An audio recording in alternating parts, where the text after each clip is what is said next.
নমস্কার বন্ধুরা, গোপাল ভাঁড়ের গল্প চ্যানেলে আপনাদের আরও একবার স্বাগত। আমি প্রমীলা চলে এসেছি আপনাদের জন্য গোপাল ভাঁড়ের আজ একটি নতুন গল্প নিয়ে। গল্পটির নাম কুকুর বুঝে মুগুর। তাহলে চলুন দেরি না করে শুরু করি আজকের গল্প।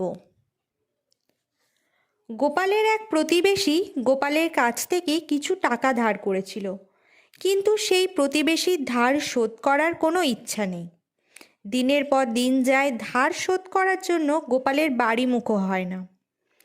এতে গোপাল খুবই অসন্তুষ্ট হলেন। দরকারের সময় ধার নিল, অথচ শোধ করার নাম নেই। গোপাল একদিন তাগাদা দিতে তার বাড়ির উদ্দেশ্যে রওনা হলেন। বাড়ির কাছে গিয়ে দেখা হলো সেই লোকটির দাদার সঙ্গে। লোকটির দাদাও খুবই ঘোরেল। সে বুদ্ধি করে বলল, আরে কোথায় যাচ্ছ? আমার ভাইয়ের খোঁজে? আমাদের বাড়িতে নাকি? তবে যাচ্ছ যাও, কিন্তু মনে রেখো আমাদের বাড়িতে এক বদরাগী তাগড়াই কুকুর আছে। সে ভীষণ বেয়াড়া।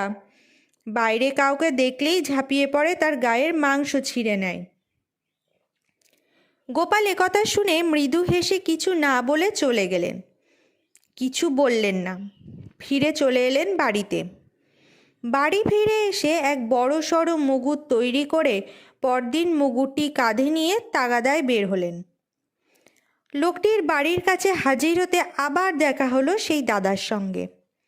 সে পেল্লাই মুগুর দেখে জিজ্ঞেস করলো, এমন মুগুর নিয়ে কোথায় চললে? গোপাল চলতে চলতে বললেন, তোমার ভাইয়ের কাছে। তোমার বাড়িতে যে বদরাগী কুকুর আছে, আমি তাই নিয়েছি এই পেল্লাই মুগুর। যেমন কুকুর তেমন মুগুর হওয়া উচিত, তাই নয় কি? তো বন্ধুরা, এই ছিল আজকে আমাদের গল্প কুকুর বুঝে মুগুর। গল্পটি যদি আপনাদের ভালো লেগে থাকে অবশ্যই লাইক শেয়ার কমেন্ট করবেন, এবং চ্যানেলে যদি নতুন হয়ে থাকেন চ্যানেলটিকে সাবস্ক্রাইব করে আমার পাশে থাকবেন। ফিরে আসবো খুব তাড়াতাড়ি নতুন একটি গল্পের সাথে। ধন্যবাদ।